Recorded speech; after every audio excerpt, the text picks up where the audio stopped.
the MacGyver edition of the Never Gets Old podcast with your host, Mac Jackson, celebrating the episodes, the actors, and the influence that MacGyver has had on our lives. Like us on Facebook and subscribe to us on YouTube at MacWJack.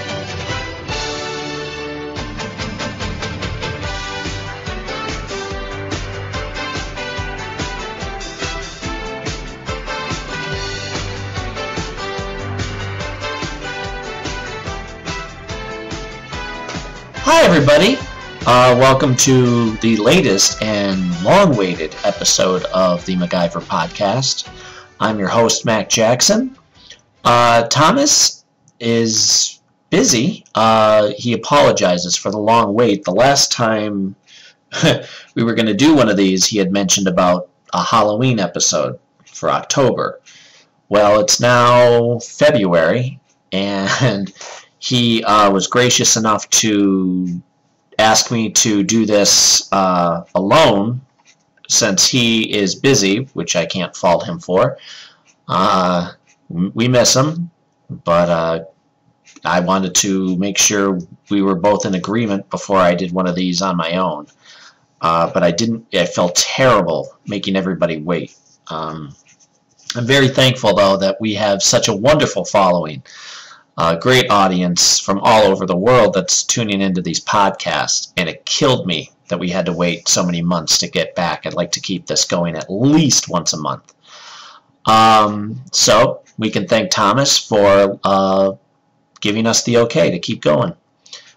We had kind of have this pact to not do anything without the other, but he also understood that everybody's waiting. So thank you, Thomas. He said he'll be back hopefully in the summer, so whenever he's able to jump in, we will have him back. In the meantime, we have a lot to discuss. A few issues of the MacGyver Fugitive Gauntlet have come out. Today I'd like to just talk about the second issue, since we haven't talked about it yet. I currently have the fourth issue, which I have yet to read. But instead of overwhelming everybody, I figure we'll just take one issue at a time. We're also going to have some updates on what Richard Dean Anderson has planned. He just celebrated his birthday. We wish him happy birthday. And let me think. One of the things before I go on and on and on, one thing I want to, as thankful as I am that everybody's tuning in, and you are, we're up to like 200, 400 listens to the YouTube podcast on certain episodes. I'd like to request that please everybody jump in here, give me some feedback.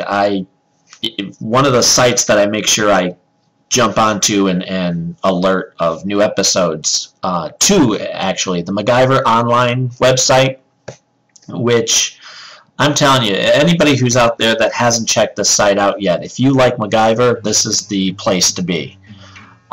This is a heck of a site. You can get on there, you can learn stuff if you didn't know, you can double check stuff, you can debate with people on certain aspects of the show.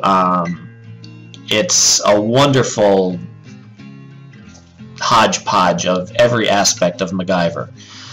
And they've been very nice and gracious about posting when we have a new episode. They typically put it at the top of the new forum page.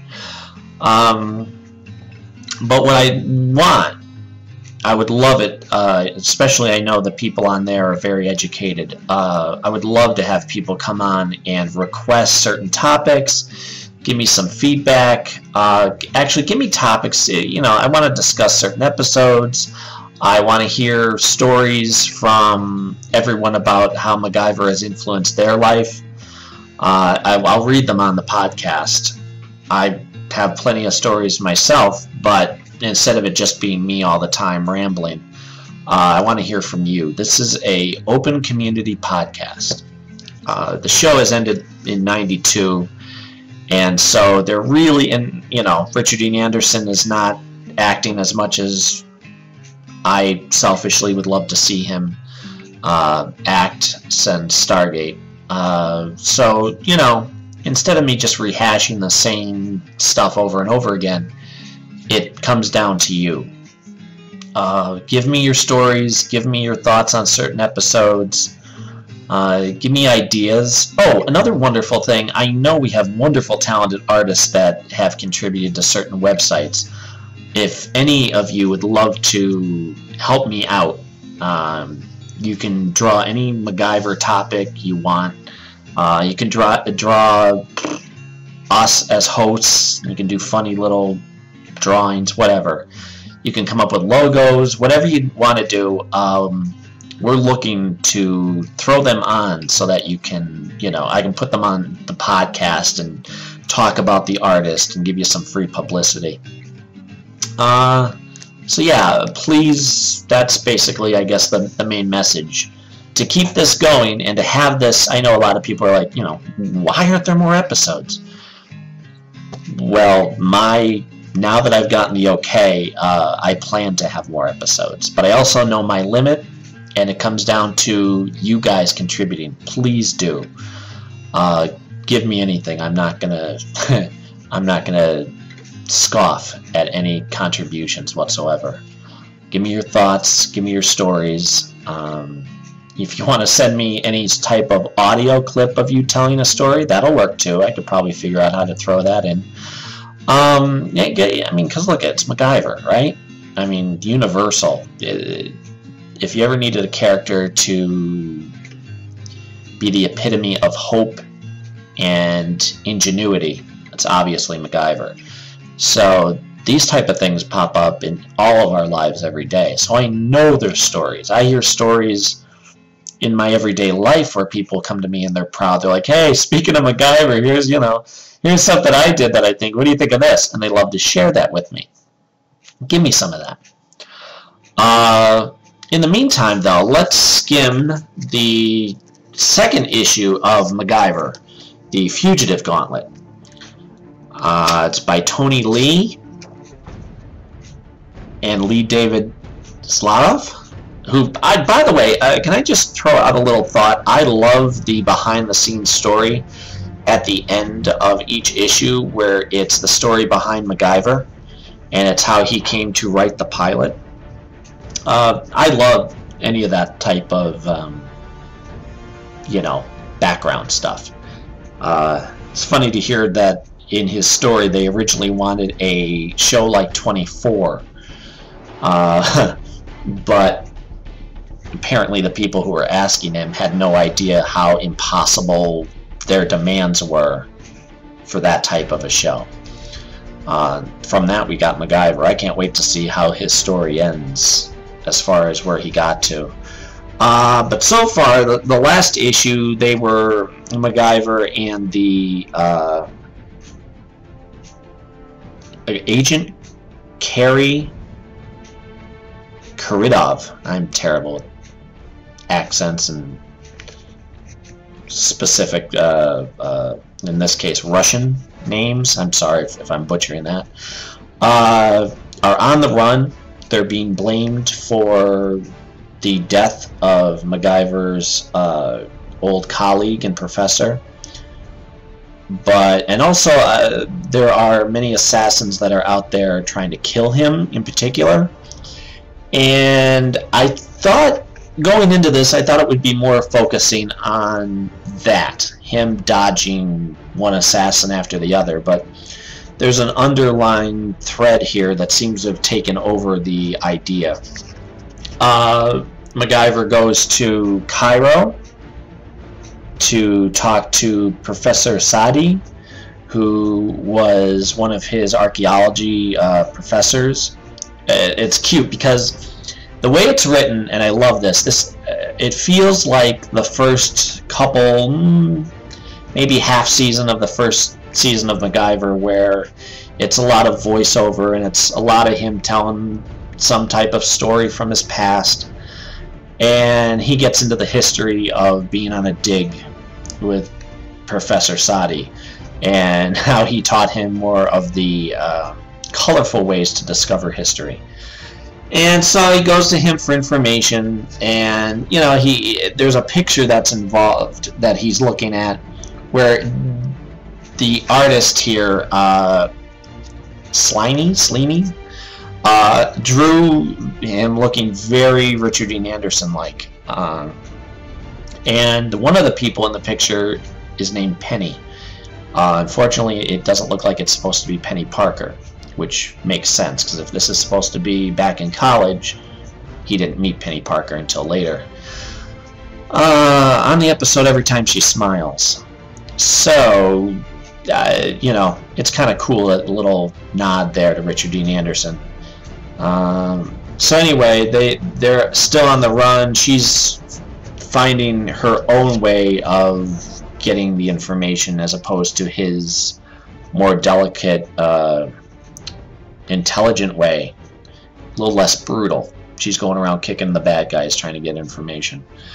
While they're there, they end up being on the run, or they're on the run, but they find someone who they're chasing after. They hop on a motorcycle, and it's someone who had killed the old college student that MacGyver knew. They're chasing after him, and it turns out to be her brother, her younger brother, which is the big reveal. Along the way, they it's neat to see how they throw in the MacGyverisms in each issue. I don't know. I don't know. I'm kind of torn, because when I look at it, I'm all for it, and I love that they're using it. But they tend to have him be a little, preachy? Like, instead of just doing it, he says here, she's like, what in God's name are you doing? We need to stop them, not make them lunch. So now they get into the preachy part, which I know is they kind of walked the line there in the first season. He says, it's history, not cooking. Alexander the Great fought Darius the First in 300 BC. And it was the first time, you know, basically they have him speaking a lot more than he needs to.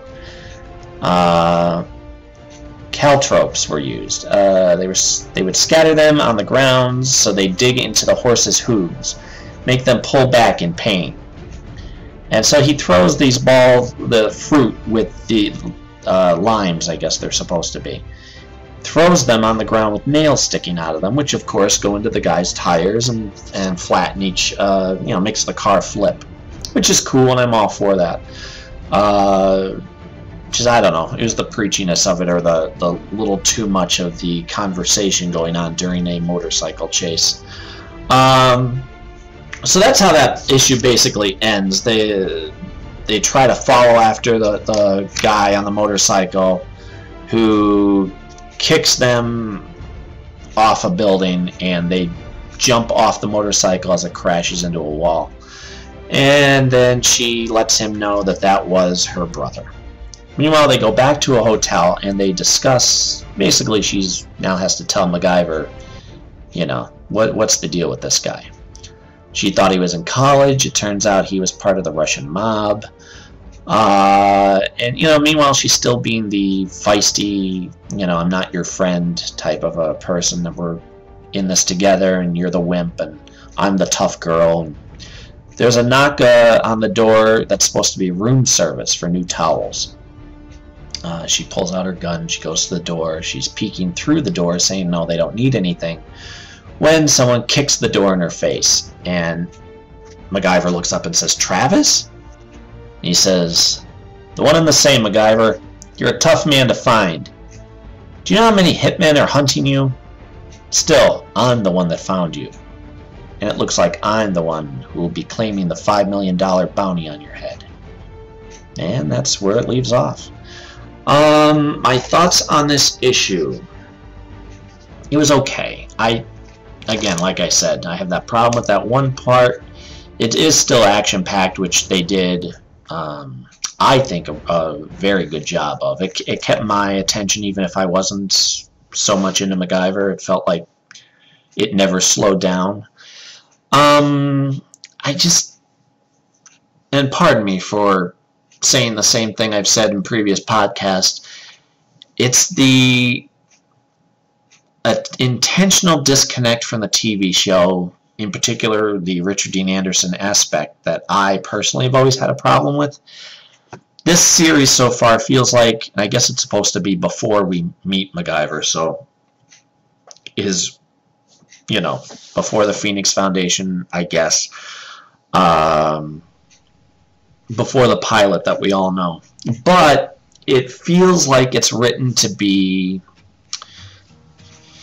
what, you know, the same feel of the pilot, or say the first 3 or 4 episodes, where you don't quite know enough about him, and it's still just very general. There's nothing, he's not having any sort of real,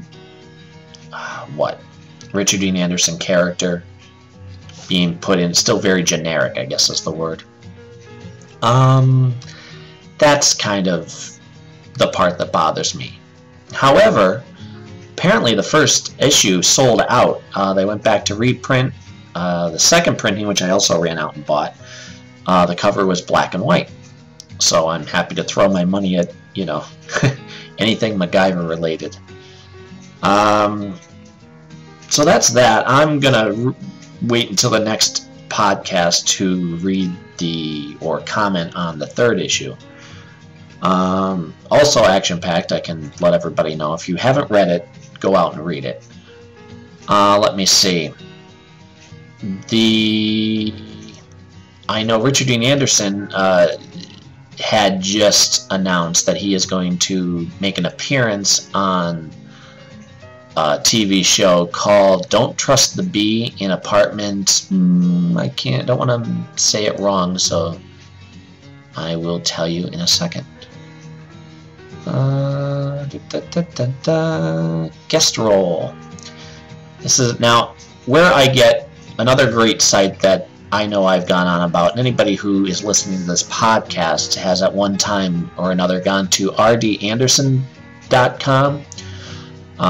This is a site run by Kate Ritter, who really, I mean, you think, alright, so she has a site. This woman has busted her butt. She doesn't just run the forum. She's gone around taking pictures of filming locations. Very active, just alone. I don't know if this is, I don't think this is her only day job, Kate. If I'm talking out of term, please correct me, but just this site alone, I know she can, this is a full-time job. And I'm sure it isn't her only job. Here it is. Don't Trust the Bee in Apartment 23. There's no air date yet, but Richard Dean Anderson, is going to make an appearance, and I'm reading this from Kate's site, rdanderson.com. This is the site that Richard Dean Anderson contributes to. I'm going to read what she said. Now, this is a quote from her site. Richard sent a quick text message to announce that late last night he finalized an agreement to appear on the ABC sitcom Don't Trust the Bee in Apartment 23. When he has a moment to add more details about his upcoming appearance, the information will be added here. And this is November 29th, 2012. He said, I've agreed to appear, quote unquote, very briefly on an episode of the show Don't Trust the Bee in Apartment 23. I did so late last night. Driving now. Bye-bye, Rick. I just heard that the show got canceled. So, maybe I'm mistaken, but I just heard it the other day. So I'm wondering if they're even going to air that episode. I'm sure we'll hear as soon as possible. Yeah. They probably will. If they filmed it, they'll probably let the rest of the season play out. I've only seen a couple seconds of that show to begin with. I don't know much about it, so I really can't say much. But let's see, some other news.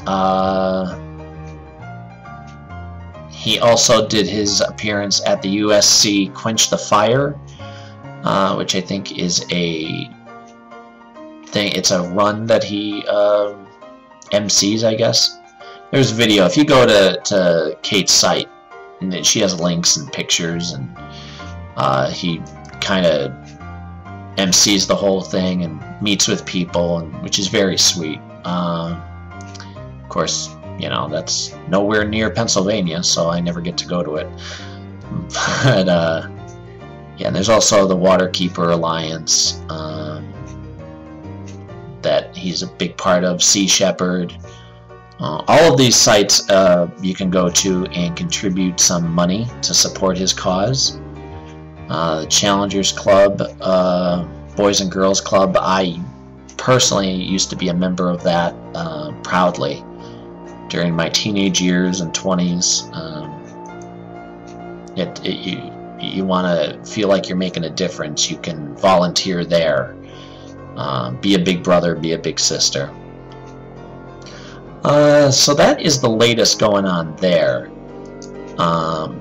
Next up, we should pick an episode to discuss. I'm going to get into each episode and talk about it. So what I plan to do is I'll pick an episode, I'll give you the run through, even though everybody knows, I'm sure that's listening to this is familiar with it. If not, go out and buy the seasons, because they're phenomenal, and they really do not age in a bad way. There's a universal truth that runs through every episode without being preachy. So yeah, let's pick an episode. I'll give you my thoughts. You can write in, give me your thoughts, and again, you can use audio recordings if it's easier for you. If you want to hear your actual voice be played, just let me know. You can contact me through the Facebook page, the MacGyver podcast page on Facebook, and also through the YouTube page at MacWJack. Yeah, give me your thoughts. Alright. Let's pick an episode. One last thing before we get going on the episode. I'm looking at these issues of the MacGyver comic book, and it just bothers me still that if this is supposed to be MacGyver and he's wearing, I guess it's supposed to be a leather jacket of some sort. I'm waiting to see that brown bomber jacket that's so iconic with him. Instead, it's still wearing that members only jacket. I know Tony Lee had mentioned, I don't know, you might see the bomber jacket. I don't know when we're supposed to see that. Maybe it's a thing for the last issue. I hope it pays off, because right now I don't even know if it's the fact that it's not the brown leather jacket as much as it's a members only jacket, which is very much an 80s thing. And if this is supposed to be current day, yeah. Anyway, on to the episode. So, since we already talked about the pilot episode on a previous podcast, today I want to talk about the second episode with the Golden Triangle. And the opening gambit is called The Crusher. So, I'm going to try and give a decent rundown of the episode. MacGyver is sent to get some Pentagon launch codes at a junkyard, and it starts off with the typical, MacGyver is going to tell you a bit of his past and his first car, and spent a lot of time, fixing up an old car. Meanwhile, he dumps a bunch of tires to distract the guys who are doing the trade-off for the metal briefcase, which then he uses the magnet, the car lifter essentially, to steal the suitcase. But now they're chasing after him, and it's something, because usually you watch a lot of the shows and you hit somebody right, and I know this is true, you can knock somebody out at the very least with one punch. In this episode, he gets knocked out with one punch. Twice, actually, this episode.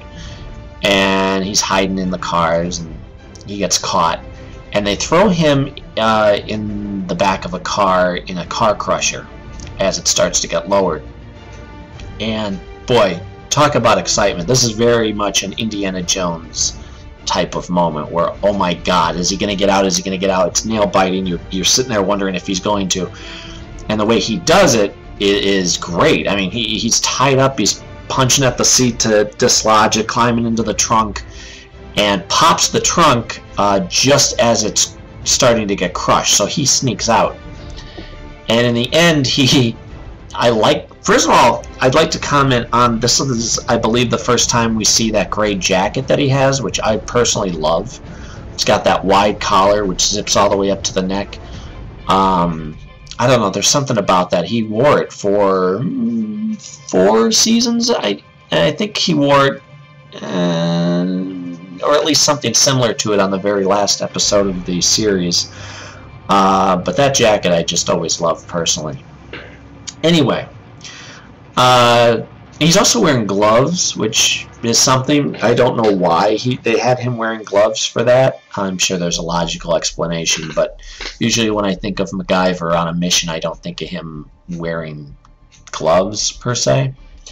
So anyway, now he gets out, which I love. He barely gets out and hops in a forklift and drives it through their car. And I like there's that feeling of he's ticked. He's not just going about it ho-hum. He's ticked. They tried to kill him and they almost succeeded. So then he picks up the car and wedges it against a pole, hops out and calls the people and tells them, and this is a line that could, if anybody else had tried to say it, I think it would have come off a lot more corny. He says, you want to come pick him up? I just did. And then there's the credits, and the next the part of the episode is called the Golden Triangle, where it starts off, and this is something because I think it's the only time you really see any sort of reference to him relaxing on a beach. He's sunbathing, and the 4-star general himself comes to give him his mission, and is sending him to Burma and to pick up a canister from a plane that apparently crashed. And so, they have MacGyver being a smart mouth, and I guess I won't get to go shopping. It's funny too, because this is only the 2nd episode, and there's certain things about it that I don't know, when watching it kind of stand out as a I'll get to that, but they show him hacking through the jungle. He's wearing that a jacket with the tank top under it, and you really get the sense of how hot it is. I don't know quite where it was filmed off the top of my head. But anyway, yeah, so he's hacking away using a machete, and he catches these villagers being mistreated to harvest some opium for a drug lord. And there's a lot of big Asian American names. We see a lot of these actors in future episodes. The grandfather was in the movie Gremlins. Let me see if I could just read off some names. Joan Chen, George Lee Chung, let's see, Kai Luke, let's see, Benjamin Lum, James Saito is Ming. We get to see a lot of these actors down the road, but I mean, not just on MacGyver. They're very prominent and good actors too. They didn't just get the part because they happen to be Asian American. But anyway, so MacGyver sees this kid that doesn't want the grandfather to get hit, and hits the enforcer with a branch, and MacGyver snatches him and asks him about the hat. And it's funny too, because that scene, you could tell it's voiced over, because Well, the kid doesn't, apparently, that can't possibly be the kid's actual voice, I don't think. It doesn't sound very natural. But even MacGyver's voiceover, when he says, you know, it's that any way to treat gratitude, he says, you know, gratitude, the way, if you catch it, go back and watch it. I helped you out of a jam. Is that any way to treat me? Gratitude. And the way he says gratitude just always cracks me up. So I don't think that was the first take of the voiceover part of that. But it tracks well enough. And it's funny too, because the kid shows him where the canister is, and the canister's gone out of the plane. And as he comes out of the plane, MacGyver gets hit again. One punch, knocked out. And I like that, because for the rest of the series, he's doing that to other people. You know, not everything is a long, drawn-out cowboy fight like you'd see in the old westerns. Plus, I think the guy hits him with a piece of bamboo, so that's gonna do the trick. Backhands him, as I recall. And so then they drag him a la Ewok style of Return of the Jedi to the village. And his ear's bleeding. And I like the fact that we get to hear a little bit of his... he had a cousin, Allie, who had a dog that was beat. The only thing the dog knew how to do was cower. And he's talking about the villagers when the big drug lord shows up in his flashy helicopter. And I appreciate that. I like, one, you get to hear something about somebody in his family, which didn't happen all that often. Rest of the season he talks about his mother's cooking. Even in that episode he talks about her chicken. And I like just the fact that he's relaxed. He's irreverent. But not obnoxious where you personally want to punch him in the face. You just kind of take it and enjoy it, that he's not going to cower. I've noticed Richard Dean Anderson, one of the things that's consistent about any part that he plays is he's never the type to cower in fear. He's always very relaxed. If anything, he's a smart mouth. But it's to the right people. So, yeah, I like that. And then they take him and they strap him out in the middle of the sun. And this is the moment where, when I watch this episode, I think, they kind of missed an opportunity, and it doesn't track with everything else that we know about MacGyver. I mean, for me, you know, you watch MacGyver, you know he's getting out of everything. You can't tie him down, and he's not going to stay. In this episode, though, granted it's the second episode, he's strapped out in the middle of the sun, and he's there sweating, and he says, you know, if you want to untie me, that would be nice. Which gives you the impression that he can't, even if he wanted to, get himself loose. That doesn't track for me. I don't personally agree with that. I like to think that he was just biding his time, you know, if I want to fill in a logical reason. He could have gotten out sooner, but he didn't want to get the villagers hurt, maybe. So then the little boy comes out and hands him his knife, and he gets out and knocks out the guy and ties him up, so it looks like he's staying there until somebody walks up and he's able to take them out.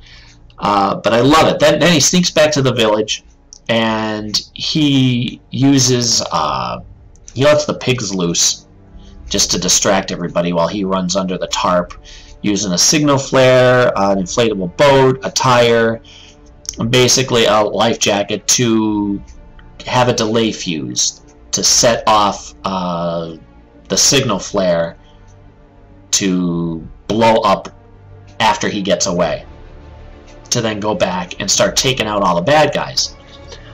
Well, the head enforcer runs. He cowers away when MacGyver basically is coming for him. But he's gone back to tell General Narai what happened. So now General Narai is going to bring all his heavies with them, I guess. And the villagers, instead of being thankful, say, hey, you know, you kind of just stuck it to us because now we're defenseless. And it looks like MacGyver's leaving. He got what he needed. See you later. Good luck to you and all your endeavors. And he leaves. Little boy's crying, but then as the copter, MacGyver runs over to the copter, copter takes off, MacGyver's still on the ground. He decided to stick around and help him. Which, you know, besides it being the right thing to do, I see it being a realistic thing to do. He's gonna, granted, maybe that was his ride, maybe they'll come back for him. Worst case scenario, he now has to get out of Burma all by himself. If you're a single guy and you're working for the government and you have no one else to answer to, you can spend your free time, I guess, between missions in Burma.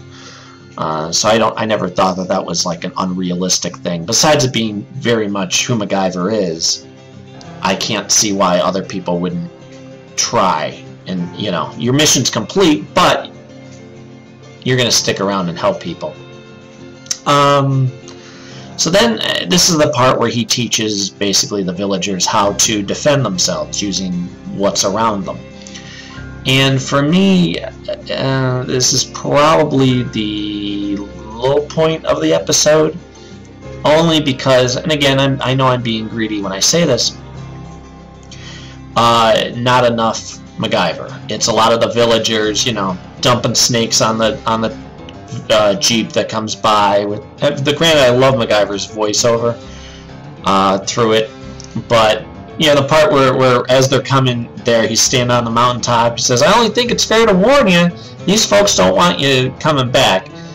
And you notice, and this was very evident early on, there's a I guess it's a Minnesotan accent that Rick is doing.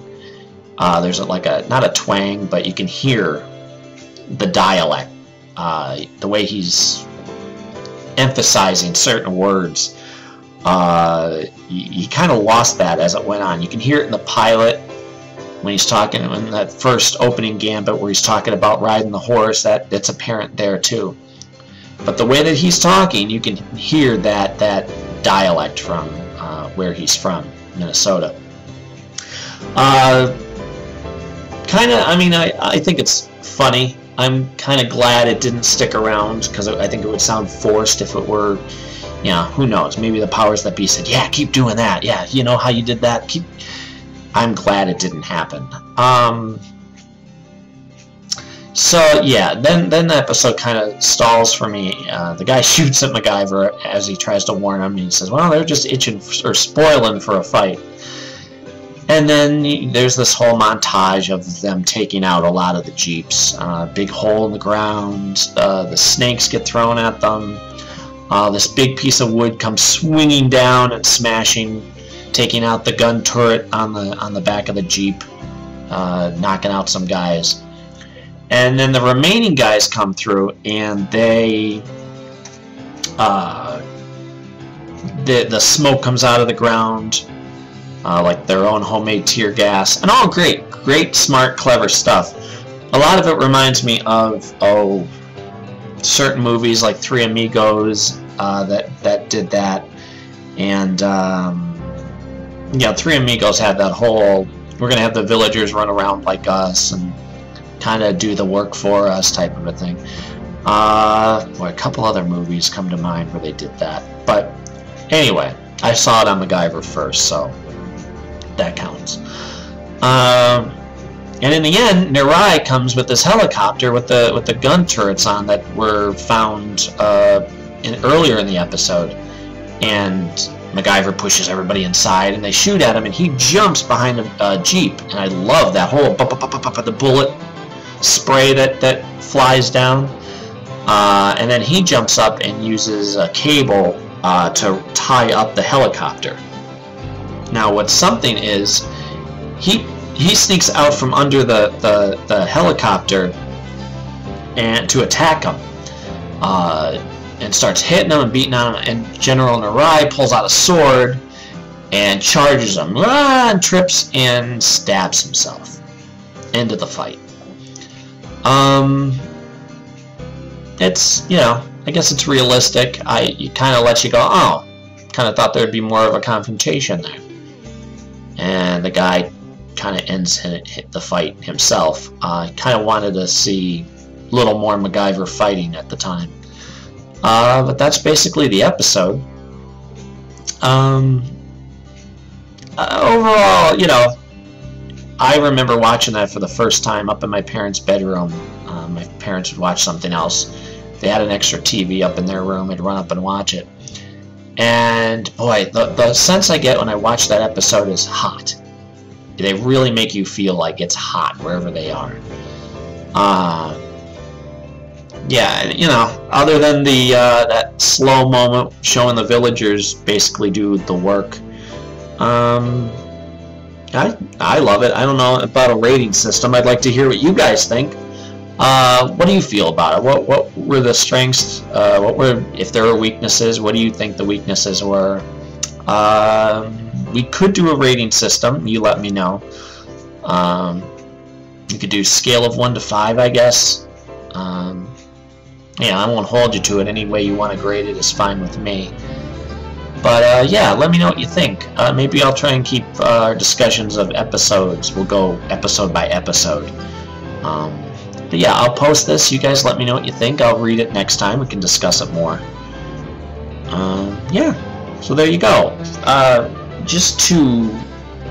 I'm going to keep the theme going of putting up different music at the end of every episode for 2 reasons. One, I get to, on a selfish side, promote stuff that I like, that I hope you guys will like and get into. But 2, you know, I know we've mentioned this before, but as inspiring as the MacGyver theme song is, I really don't want to force it down everybody's throat and make everybody sick of it. There's a predictability aspect of it I don't want to do. There's the MacGyver, or not the MacGyver, sorry, the Indiana Jones blog, their podcast that I've listened to, and they tend to use the same segments over and over and over and over and over again. I don't want to do that myself. Just, I know from listening to it, you just, okay, it's predictable, and you tend to not appreciate it as much when it's played all the time. So, one thing I haven't done, I don't think, since we've started this, only because I feel kind of, I don't know, I don't want to force my personal, my actual music that I've written on people, but in this case, I'm going to play a song of mine, one of my earliest that is available for sale on Amazon, iTunes, CD Baby. I mean, anywhere, you know, music is found to buy. You know, I have a couple songs for sale. I have to get finishing an album soon. But the name of my band is Harmony Constant. It's me and my wife and a buddy of mine, Sean, who, if you've heard any of the other podcasts, he's, you know, plays all this fancy string stuff.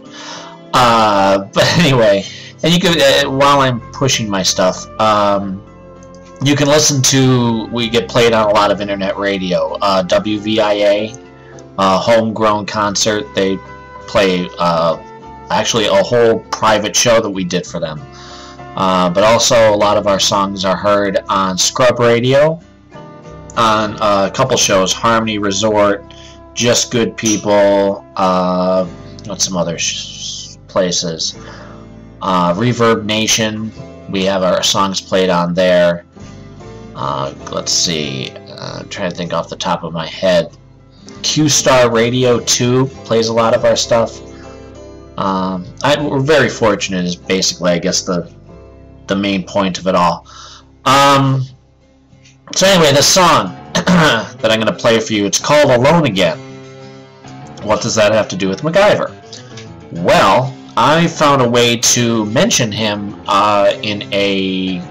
I'm hoping it wasn't forced.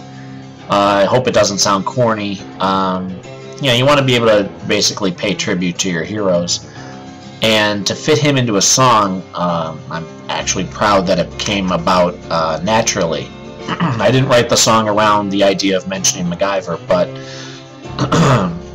I needed an analogy for a part of the song, and it felt natural to throw him in there, so here you go. Name of the song is Harmony Constant, or the name of the band is Harmony Constant, and the song is called Alone Again. Please go out and look for us. We have 2 songs that and another song called The Story of Us. I believe they're just 99 cents a song. So I would appreciate it if you would, yeah, spend $1. And, oh, you know what? Before we go, I actually see some responses to the episode, or I should say yeah, it was the episode that we just talked about today. Let's see here. I'm going to read some while we're at it. I'm just going to say first names because, you know, the whole privacy thing, I didn't get permission per se. Let's see. Susan says, one of my favorite episodes, The Golden Triangle, against drugs and against violence, about humans. She spells a German word here. I'm sorry, Susan. I'm not going to try and say it because I'll butcher it, and, you know, I have enough trouble with the English language as it is. Let's see, what else does she say? Mac with brown hair, love it. It's great to see if he work with children. Love his voice. And she's actually referring to you, who actually has a comment here. She says, I love that the MacGyver episodes are on YouTube. I do too, by the way. So I can watch them in the origin language. This one, The Golden Triangle, is one of my favorites because it shows how much he cares for kids, and I like the way he taught the people how to fight the drug barons. Best moment in the whole episode? When the bad guys come back and Max stands on top of the hill and gave the warning. They shoot at him and he jumped and shouted, wow! These guys are just boiling for a fight. I think he says spoiling, but doesn't matter. I get the idea, and I agree. I love that. He did try to warn them. Let's see here. Who else do we have? Maria wrote, like the opening gambit on this one. The bad guys are even smashed. The bad guys even smashed one of their own cars trying to get Mac. The episode itself isn't my favorite of Season 1, but it is still decent. The village situation with being enslaved was so sad, but they came together at the end to better their situation. MacGyver was established as not liking guns in the opening too. He dumped the gun he took off one of the guys and didn't use it at all. It also showed that he didn't want to kill anyone. The death at the end was an accident and not at his hand. Can't wait for the next podcast. Thank you, Maria. Yeah, good point, Maria. I mean, I guess I think, let's see. Yeah, I think you're right. That might have been the first time we actually see him toss away a gun. It's only the second episode. Yeah, it's funny, too, because I remember thinking at the time, and again, I was, 10, maybe. When I first saw it, I thought, wow, he's that good. He has a gun in his hand. He could end this real quick, maybe, and just surprise them and shoot them, but he doesn't. He tosses it in the car. I love that. So, yeah, that's a good point, Maria. All right, I think that was all I have so far. Anybody else want to jump in, please feel free. I love that you guys are writing into me. Let's see. So, yeah, maybe next episode we'll do the next, I should say the next podcast. Maybe we'll do the third episode of the first season of MacGyver. So, if you guys want to start off and just give me your thoughts already before I even record, that'll be great. I can start off with your thoughts, and then we'll watch, or I'll comment on the episode. All right? All right, so thanks, everybody. Keep the comments coming. Keep the love coming. Please spread the word. You know, I can't do this without you. It's crucial to get your input and your your wants and all of that. So thanks. And again, the song being featured now is actually mine. It's called Alone Again. See you guys next time.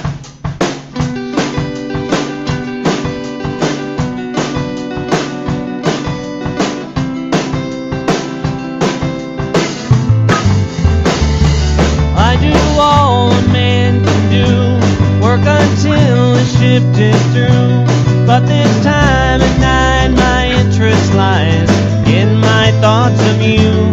I listen to my Chapin songs, DJ saying that they're too long. His guitar may be silenced, but his soul goes on and on. Alone again, alone again. His stories were like us, a beginning and an end. Alone again. Now I listen in my room, cats in the cradle and the silver spoon. The music is delightful, but it's better to sing to you. MacGyver is still on my TV. He's got all the tricks up his sleeve.